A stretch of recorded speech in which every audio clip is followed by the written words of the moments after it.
Love you. ए कहानी काश्मीर श्रीनगर ठार आरंभ होईछि। मु जणे राइटर। मु एकुटिया ही काश्मीर बुलिबा पई जाय थाए। सांगरे गोटे बैग आउ बैग भितरे गोटे कैमेरा, गोटे डायरी आउ किछि पेन पड़ी थाए। पाखापाखि 15 किलोमीटर एरिया को कवर करथिला डाल लेक। डाल लेक रो बोट हाउस रे मु भड़ा नहीं रहउथाए। मो रूम नंबर 5 थिला।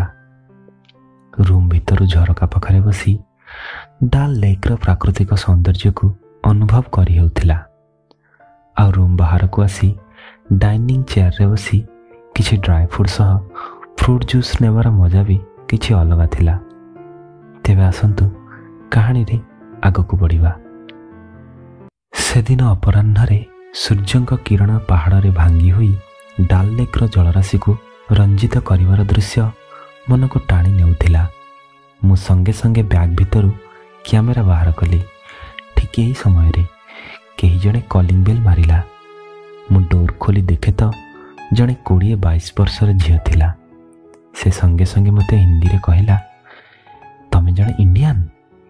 एक्चुअली मु रेकॉर्ड बुक देखि जानिली एही बोट हाउस रे आउ केही भी इंडियन नथिले।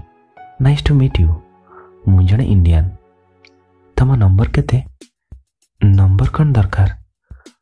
मु मोबाइल नंबर विषय रे कहूनी, रूम नंबर पचारुछि। ओ रूम नंबर 5। तमे जणे फोटोग्राफर? मु आउ किछि न कही स्मित हास्यटे देली। तापरे आमे परस्पर विषय रे भल भाबे जानि गलु। ता ना थिला प्रिया। ता घर न्यू दिल्ली। से इंडियन बैंक रे काम करे। तार फैमिली सह से एठाको बुलिबा पई आसीछि।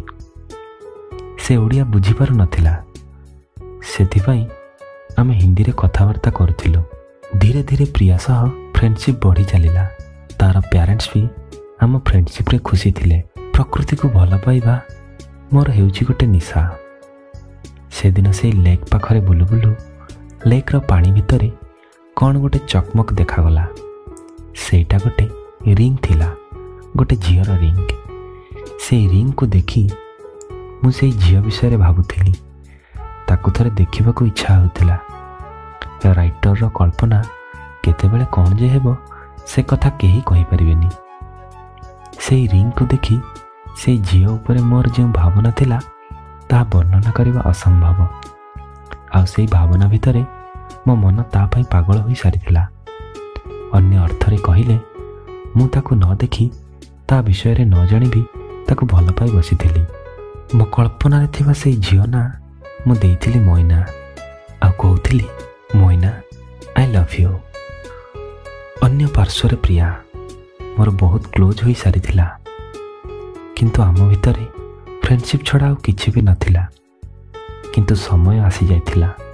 मते श्रीनगर छाड़ी काश्मीर आउ एक जगह सोनमार्ग जीवार थिला। सोनमार्ग आसीबार पूर्व दिन राति रे मु प्रिया सह कथा हेउथिली। मु प्रिया को सोनमार्ग जीवा कथा कहि सारिथिली। से मते सोनमार्ग जीवा को मना करुथिला। किंतु मु केवल श्रीनगर बुलिबा को आसी नथिली। काश्मीर रे थिबा अनेक किछि जगह बुलिबार थिला। तापर प्रिया मते सोनमार्ग जीवा को मना करिबार कारण कौन मु जानि पारु नथिली। शेषर प्रिया कहला, सकाळे तुमको गोटे इम्पोर्टेंट कथा कहबी। तापर दिन सकाळु मु काहाको किछि न कही सोनमार्ग बाहरी पड़िले। पाखापाखि 80-85 किलोमीटर आसीबा परे मु थकी पड़िथिली। सेथिपाई मु सोनमार्ग रे गोटे कुड़िया घर भड़ारे नहीं रेस्ट नेली। तापर दिन सोनमार्ग रो किछि जागा बुली रात्रि से कुड़िया आगरे बसी से रिंगटी को देखुथाए। अल्प अल्प स्नो पड़ुथाए। जह्नर किरण पड़ी रिंगटी एमिति झलसुथाए सत्य हवा गोटे हीरा जेमिति। मने मने ताको देखी केते कथा भाबुथाए। आ कहूथाए, मोइना तुम केउठी अछ? मोठारू पाखापाखि 100 मीटर दूर रे गोटे झियो बसी फोन रे कथा हेउथाए।